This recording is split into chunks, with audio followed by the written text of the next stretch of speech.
Muy bien. Hoy vamos a cerrar termodinámica con tratando de introduciros, aunque ya lo hicieron en la materia, a el concepto tal vez más importante de la termodinámica, más dominante y más discutido. Se siguen escribiendo libros sobre esto. La entropía tiene una cuestión, la entropía y su asociación a la segunda ley van desde gente como Einstein, que la considera la ley más fundamental de toda la física, a gente que ni siquiera la considera una ley, que es la consecuencia de algo más que todavía no está bien definido, o que sí, pero depende cómo uno arranque a explicar las cosas. Ya algo vimos la vez pasada, pero bueno, vamos a intentar de entender sobre todo al final la interpretación probabilística de la entropía, que está bueno independientemente de las cuentas, que para eso son estas materias, ¿no? Después para hacer las cuentas y los formalismos y entenderlos bien, tienen las materias más avanzadas. Pero acá lo importante es que se vayan con un concepto, algo que puedan explicarle a alguien que les pregunte, que no esté estudiando física, algo que les permita entender conceptualmente ciertos fenómenos. La idea de las físicas generales es justamente esa, ¿no? Que terminen pudiendo observar un fenómeno natural y al menos poder arriesgar qué está pasando, o poder entender por qué pasa lo que pasa, o si leen la explicación, entender en ese orden. Entonces, bueno, vamos a tratar de hablar de la entropía, que es un pescado aceitoso también, ¿eh? No se crean que es algo que todos los colegas tienen claro, ni siquiera yo hasta que no preparé la materia y ni siquiera todavía aún. Pero bueno, vamos a ver cómo sale. Vamos a definirla, la entropía, vamos a ver cómo es en los procesos irreversibles, vamos a asociarla al segundo principio y finalmente la interpretación probabilística de Boltzmann de la entropía. Bien, habíamos quedado en esto, ¿no? Hemos visto que cualquier rendimiento de una máquina térmica era menor o igual al rendimiento de Carnot. En particular, si el proceso, el ciclo, incluía algún proceso irreversible, necesariamente la eficiencia era menor que la eficiencia reversible entre las mismas temperaturas, ¿no? Recuerden que cuando esto vale para cualquier proceso, ¿no? Que la eficiencia es 1 menos la relación de calores, mientras que esta expresión es válida solo para procesos reversibles, que es la eficiencia de Carnot. Todos los procesos reversibles tienen la eficiencia de Carnot, que es la máxima entre esas dos temperaturas. Y cualquier proceso irreversible tendrá una eficiencia menor y que se calcula así. Pues bien, de acá se puede armar esta expresión, esta desigualdad, ¿no? Entonces, estamos hablando de que la diferencia, estamos en este caso un proceso simple con un ciclo simple donde tenemos un proceso donde se entrega calor a una fuente fría y otro proceso donde se absorbe calor de una fuente caliente. Entonces, esto simplemente es consecuencia matemática de lo anterior y lo que nos dice es que el cociente entre los calores intercambiados y las temperaturas correspondientes en un ciclo simple como este de dos procesos es menor a cero. ¿Sí? Entonces es una consecuencia directa de lo anterior. Vamos a ver que los calores, vamos a usar una convención en la que los calores que entran al sistema son positivos y los que salen son negativos. Entonces lo que se entrega al foco frío va a ser un término negativo. Pues bien, esto mismo se puede generalizar a n pasos, a un proceso, a un ciclo de n pasos, ¿no? Entonces podemos decir que para un ciclo de n pasos, es la desigualdad de Clausius, la sumatoria del calor intercambiado en cada paso dividido la temperatura correspondiente es menor o igual a cero, siendo cero solamente cuando todos los procesos son reversibles. Y esto también se puede extender a su vez a la definición integral, ¿no? Usando diferenciales. Entonces, no es más que una forma de denunciar también el segundo principio, ¿no? En tanto que lo que nos dice acá es que siempre, en cualquier ciclo, voy a terminar entregando más calor que el que absorbo de la fuente. ¿Por qué? Porque una parte del trabajo que recibo se me va a ir en calor. O sea, recuerden que el primer principio nos decía, nos ponía a un pie de igualdad el calor y el trabajo, ¿no? Como que eran las dos formas de afectar a la energía interna. En particular, siendo el calor todo lo que no es todo lo que no es trabajo, todos los intercambios de energía que no puedo escribir como la variación de una propiedad extensiva por algo que contenga una variación de una propiedad extensiva. Entonces, lo que nos está diciendo el segundo principio, en particular la forma de desigualdad de Clausius, es que en cualquier ciclo yo siempre voy a terminar soltando más calor que el que absorbe la fuente caliente. Se puede generalizar a un refrigerador también. Y en ese sentido podemos usarlo también para explicar el principio de Kelvin, ¿no? ¿Hasta ahí vamos? ¿Hay dudas de esto? Porque de ahí vamos a partir.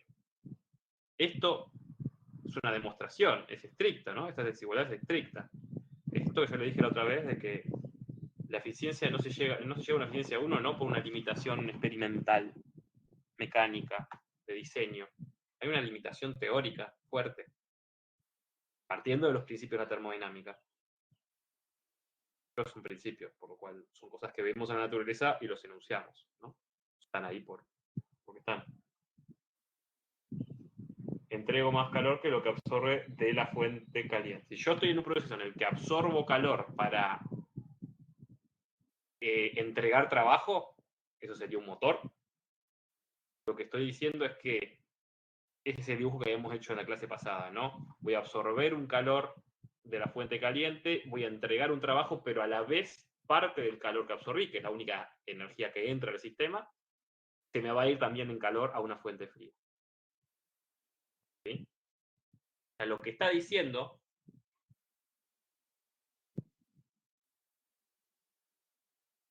la que absorbe es la fuente fría en general, si estamos hablando de un motor, ¿no? Bien, lo que estamos diciendo es, me perdí lo que iba a decir, eso, habíamos dicho para la primera ley que, o lo que implicaba en algún punto, en que calor y trabajo eran más o menos equivalentes, en tanto que eran las formas de modificar la energía interna, pero lo que nos dice la segunda ley que no son del todo equivalentes, porque yo puedo transformar todo mi trabajo mecánico en calor, pero nunca puedo transformar todo mi calor en trabajo mecánico. Entonces ahí hay una asimetría.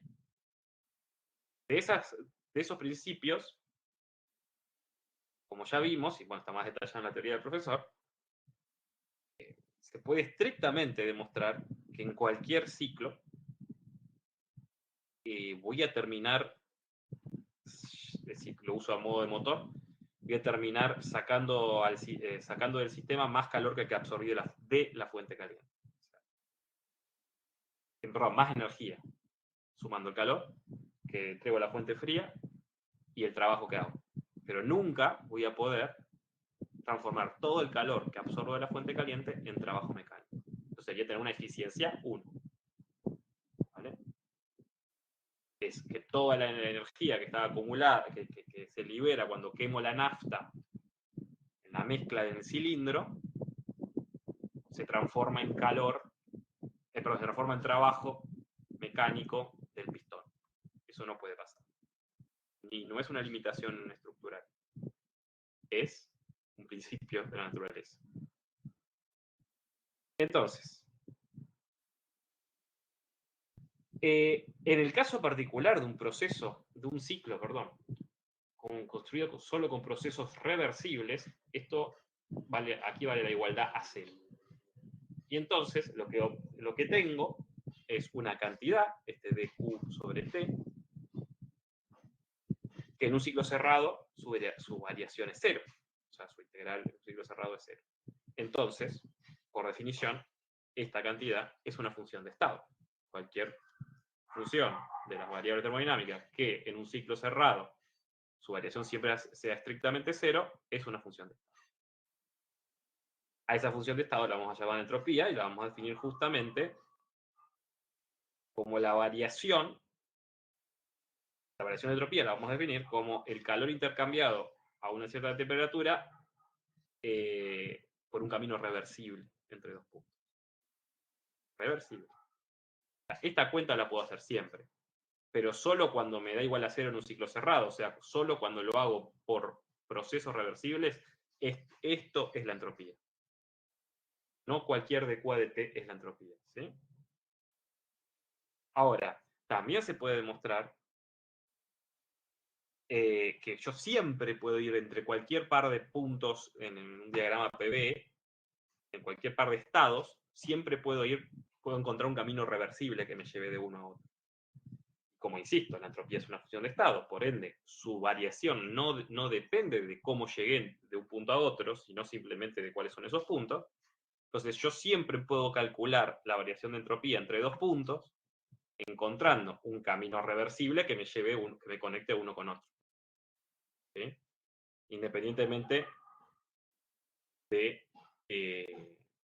cuál sea después el camino real que yo tome. Pero la variación de entropía va a depender exclusivamente del punto de llegada y del punto de partida. Y siempre lo puedo hacer a ese camino por procesos reversibles. ¿Sí? Por lo menos lo puedo calcular como si lo hiciera procesos reversibles. Y así puedo encontrar la variación de entropía entre dos puntos A y B. Esto es un poco tricky, pero si hay dudas sobre esto, pregunten. Una demostración que no está en todos lados. Esta demostración la tuve que mirar en el Fermi, creo. Pero bueno, se puede demostrar. No es tan complicada, ¿eh? Es un poco engorrosa, pero no es complicada. Se toma siempre una entropía de referencia y yo puedo demostrar que siempre, si me referencio al estado de referencia, puedo ir de un lado a otro con la misma entropía, con la misma variación de entropía. Muy bien. Entonces, como es función de estado, ya dijimos, solamente depende de los puntos de partida y de llegada, eso que acabo de decir, ¿no? Bien. Vamos a tomar, por ejemplo, la expansión libre de Joule, un proceso claramente irreversible. ¿Sí? ¿Por qué es claramente irreversible? Bueno, primero principalmente porque yo, si saco este pistón, esta válvula, sabemos todos que lo que va a ocurrir es que todo este aire, todo el gas que está aquí, se va a repartir entre los dos volúmenes, mientras que nunca va a pasar el proceso inverso. Ustedes nunca van a ver que todo el gas desde una de las mitades se amontone en la otra mitad, dejando esta vacía y esta llena. Entonces es un proceso claramente irreversible. Pues bien, pero bueno, el proceso es irreversible. No dice nada de de los estados que conecta ese proceso. Entonces yo podría ir de acá hasta acá, pero con una expansión isotérmica reversible como la que está en el ciclo de Carnot, ¿no? Le voy entregando calor, lo pongo en contacto con una fuente térmica externa, le voy entregando calor en pasitos muy pequeñitos, a temperatura constante, y puedo llegar de acá. Es así, básicamente el mismo proceso que hay en Carnot, el primero. Entonces, el calor entregado en esas condiciones, ya lo sabemos calcular, porque lo hicimos antes, ¿sí? Por ende, la entropía, que es el calor por el camino reversible dividido T, es esto dividido T, y nos queda así. Entonces, podemos calcular la variación de entropía del sistema entre este estado y este estado en esta cantidad, independientemente de cómo llegué de este estado a este otro estado. Conste del sistema. Y acá va en el truco. ¿Me van a decir que entonces es lo mismo? No. Ahora, en la expansión isotérmica, como ya dijimos, hay un intercambio de calor entre el sistema y una fuente externa. Entonces, el calor que entra al sistema sale de una fuente externa. Por ende, la variación a la misma temperatura, por ende, la variación de entropía del sistema es igual y opuesta a la de la fuente. Tiene que se puso algo más, Judith, esta nota.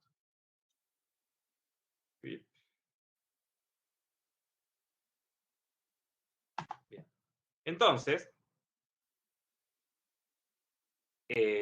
ahora, cuando yo estoy en la expansión libre de Joule, recuerden que esto se hace de forma diabática, por lo cual no hay intercambio de calor con la fuente, solamente tengo la variación de entropía del sistema. Entonces, en el proceso reversible, la variación de entropía de todo el universo es cero, porque tengo esta dentro del sistema, para el sistema, y menos esta para el reservorio.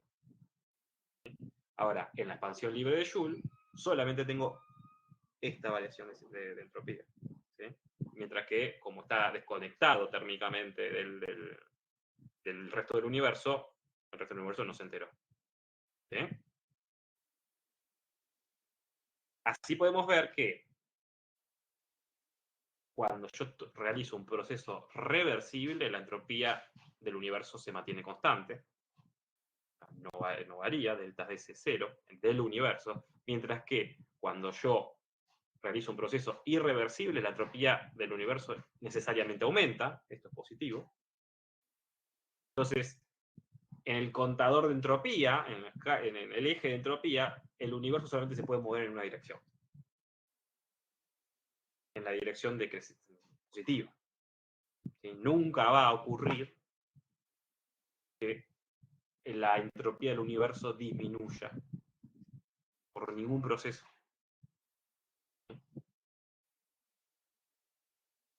Siempre que vean que la entropía del universo, la entropía de una región del universo disminuye, tiene que necesariamente aumentar como mínimo en la misma cantidad en alguna otra parte del universo conectada.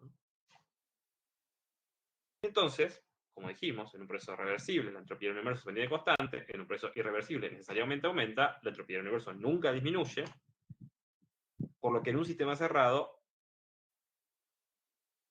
la única dirección en la que puede evolucionar un sistema es hacia aumentar la entropía, por lo cual, por definición, ¿dónde estaciona un sistema? En el estado de equilibrio. Esa es la definición de estado de equilibrio. Es el estado donde estaciona el sistema. Bueno, ese va a ser necesariamente el de máxima entropía. Es donde el sistema ya no va a evolucionar. Entonces, ¿hasta acá estamos claros? Quiero ir muy lento con esto porque es conceptualmente pesado todo lo que estamos diciendo. Bien. Y esto da para mucha falopa. Pero, entre otras cosas, esto es el segundo, la forma, la enunciación con entropía del segundo principio, ¿no? Es difícil a veces distinguir la paja del trigo, se supone que ustedes tienen que ser capaces eventualmente, pero esto tiene implicaciones súper grosas, tanto cosmológicas como filosóficas. Piensen que todavía se está discutiendo si esto es un principio fundamental de la naturaleza o simplemente una consecuencia de un desconocimiento de algún nivel de información. Pero bueno, piensen que la física newtoniana, ya como ya dijimos, es totalmente reversible. Entonces, no tenemos una forma unívoca de explicar el tiempo, ¿no? En física. No sabemos por qué es una dimensión, sí, lo podemos decir, pero solamente vamos en una dirección y tal. Bueno, cuando la gente vio esto, empezó a decir, bueno, esta es la flecha del tiempo, ¿no? Hay una dirección preferencial en la evolución del universo que es hacia estados de mayor entropía. Y esto puede ser la causa de que el tiempo corra en una sola dirección. Y así un montón de cosas. ¿Sí? Se puede definir la vida como una región del espacio donde la entropía disminuye, ¿no? Porque somos eso. Esa es la definición de Heisenberg, de un sistema vivo. Los sistemas vivos son justamente regiones del espacio que están todo el tiempo peleando contra la entropía. Ustedes absorben energía de los alimentos para sostener y evolucionar su organización molecular. ¿Sí? Ustedes no son la materia que los compone, son la información que los compone, son la organización de esa materia. Si yo les cambio todos sus átomos por otros iguales, ustedes van a ser la misma persona, porque no son los átomos en sí mismos, sino cómo están organizados, las estructuras que los componen. Entonces, un ser vivo no es más que una región del espacio que tiende, por un suceso evolutivo fortuito, tiende a conservar la entropía.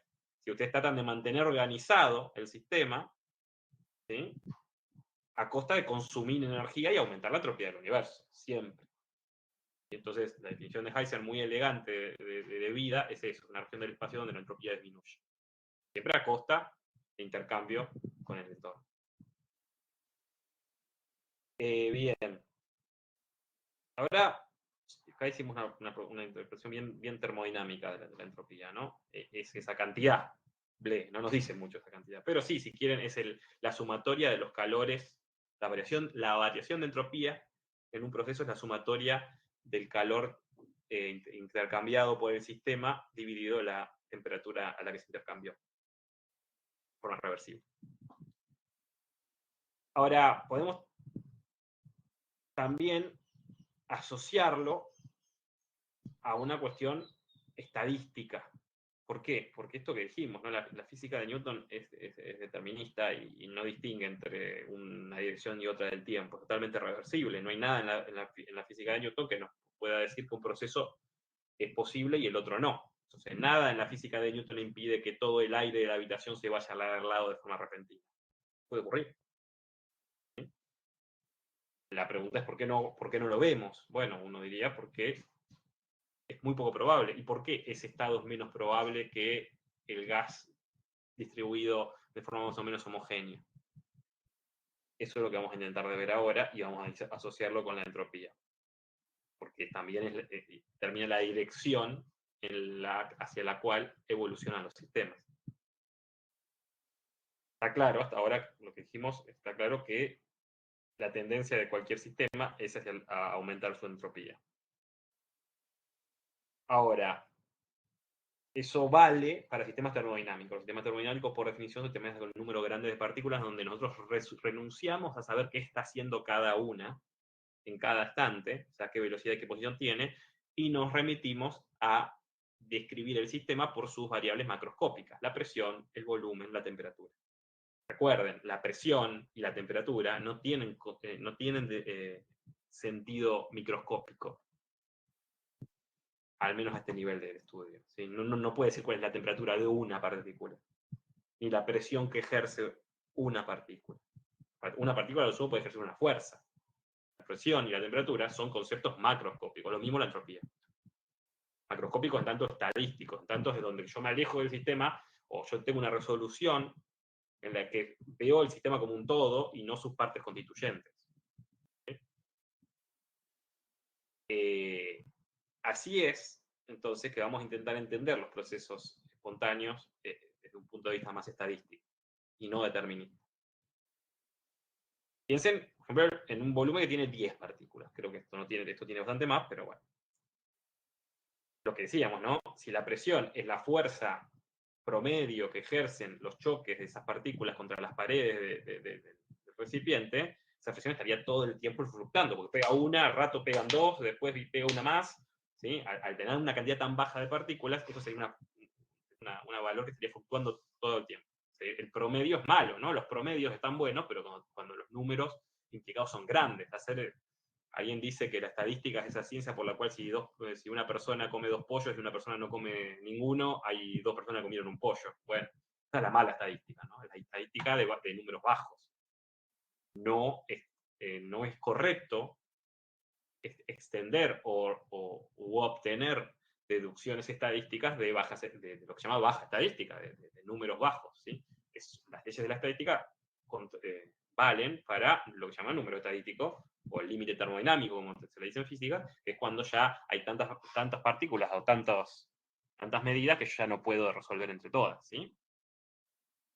Entonces, fíjense lo que pasa, ¿no? Si tuviera 10 partículas, la probabilidad de encontrar a todas en una de las mitades de una caja es un medio a la 10, porque si cada partícula puede estar en una mitad o en otra, o sea, y tiene un medio de probabilidad de estar en cada mitad, porque son mitades, pueden ser iguales, ¿sí? La probabilidad de que no me acuerdo cuántos saben de probabilidad a esta altura, pero la probabilidad de que ocurra un evento y otro independiente es el producto, ¿no? Por ejemplo, cuando calculan la probabilidad de que salga un número de 2 cifras determinado en la lotería.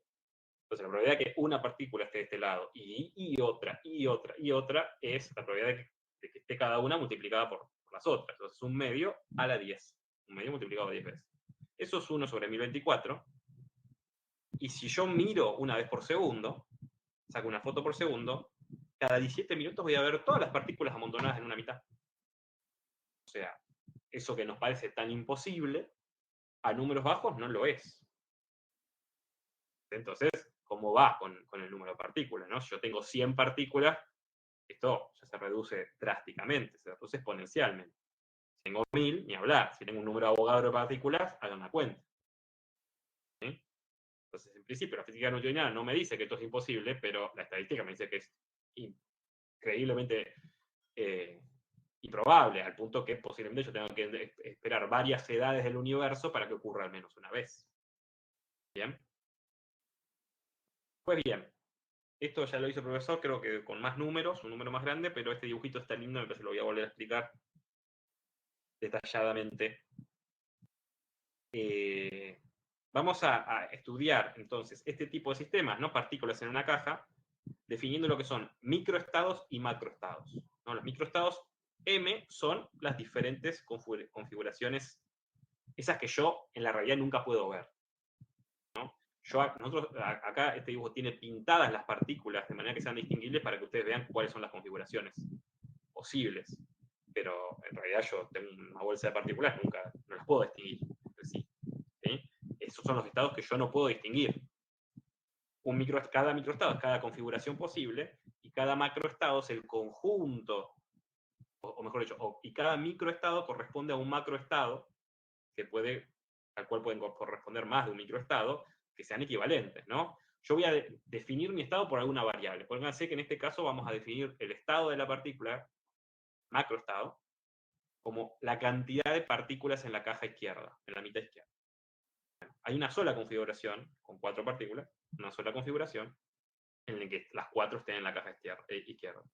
Hay 3 configuraciones en la que haya 3 en la caja izquierda, 2 configuraciones, 1, 3, 6 en donde hay 2, 3 en donde hay 1 y 1 en la que hay 0. Claramente estas dos son simétricas. La distribución es simétrica. ¿Sí? Ahí vamos. Entonces, cada macroestado corresponde con una diferente cantidad de microestados. ¿Sí? La cantidad de microestados es 2 a la n. Eso lo pueden ver. ¿Sí? La cantidad de microestados definidos en función de la cantidad la cantidad de partículas que hay en la caja izquierda. Ahora, la probabilidad de cada microestado, yo voy a considerar que cada uno de estos dominó es igual de probable. En principio lo es, porque tengo el total desconocimiento sobre el sistema. Puede estar en cualquiera de estas configuraciones. Ahora, pero como hay conjuntos que son equivalentes, si bien cada microestado es igual de probable, cada macroestado no, porque cada macroestado va a contener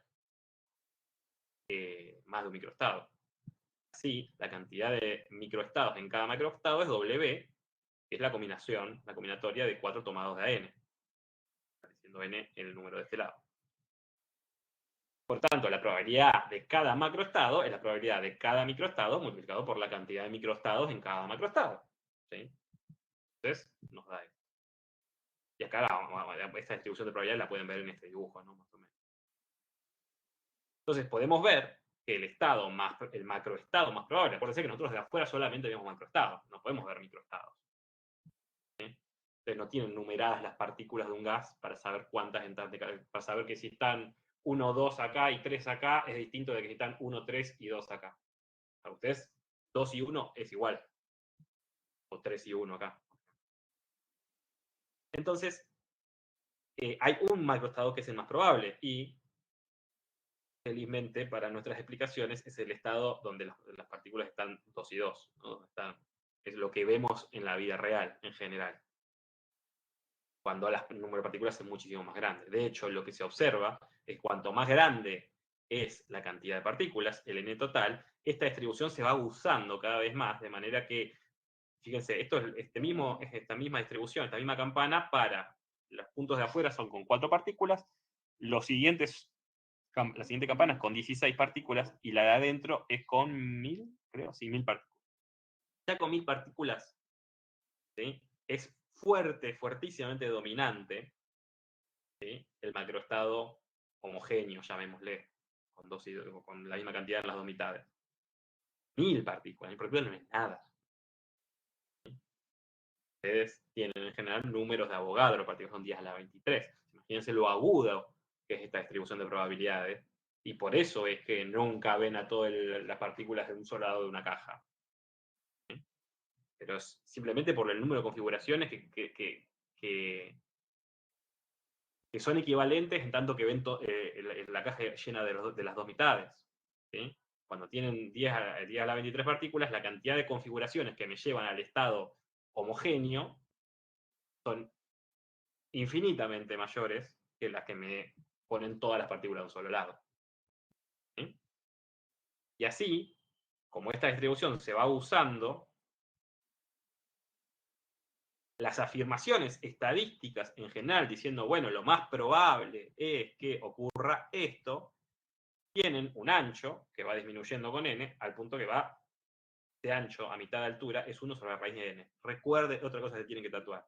El ancho de las distribuciones de las incertezas, ¿no? Yo voy a decir que el estado va a ser este más menos este ancho, cuando estoy hablando de sistemas estadísticos, va con 1 sobre raíz de n. Por eso siempre me conviene tener mucha muestra cuando hago una encuesta, por ejemplo. ¿Sí?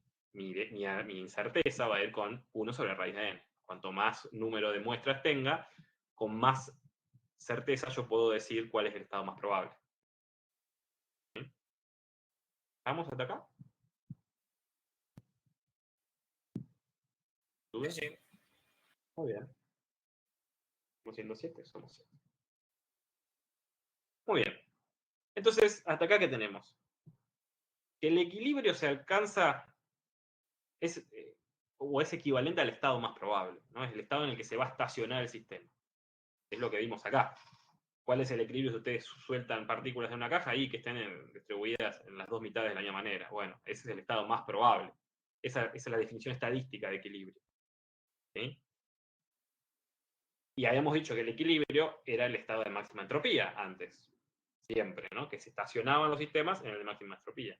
Y habíamos dicho recién que el estado más probable es el que tiene mayor cantidad de microestados. Entonces, yo quiero relacionar la cantidad de microestados con mi entropía de una manera tal que, primero, la entropía crezca con la cantidad de microestados. Porque, de nuevo, máxima entropía, máximo W. La derivada de S respecto a W tiene que ser positiva. Por otro lado, necesito que si sumo necesito que la entropía, como es una propiedad aditiva, la cantidad aditiva extensiva, la entropía de dos sistemas sea la suma de sus entropías. Y de la suma de dos sistemas sea la suma de sus entropías. Necesito que se cumpla esto también, porque es una cantidad extensiva. Y además, como la entropía está asociada a la probabilidad, y la probabilidad de que ocurran dos cosas es el producto de las probabilidades, yo necesito entonces una relación, de nuevo, de derivada positiva, que me transforme o me relacione sumas con productos. Pues bien, Boltzmann hizo ese clic y llegó a decir que la entropía entonces va a ser proporcional al logaritmo de W. Bien, eventualmente esa constante proporcional que él no determinó se llamó constante de Boltzmann.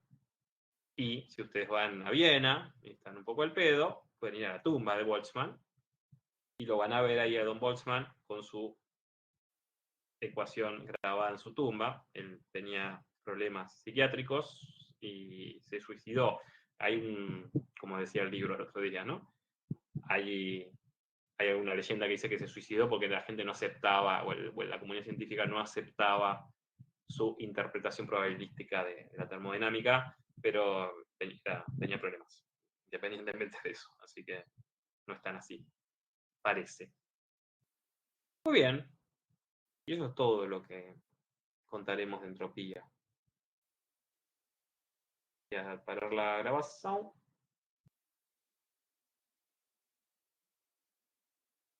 Entonces, Nacho, es, si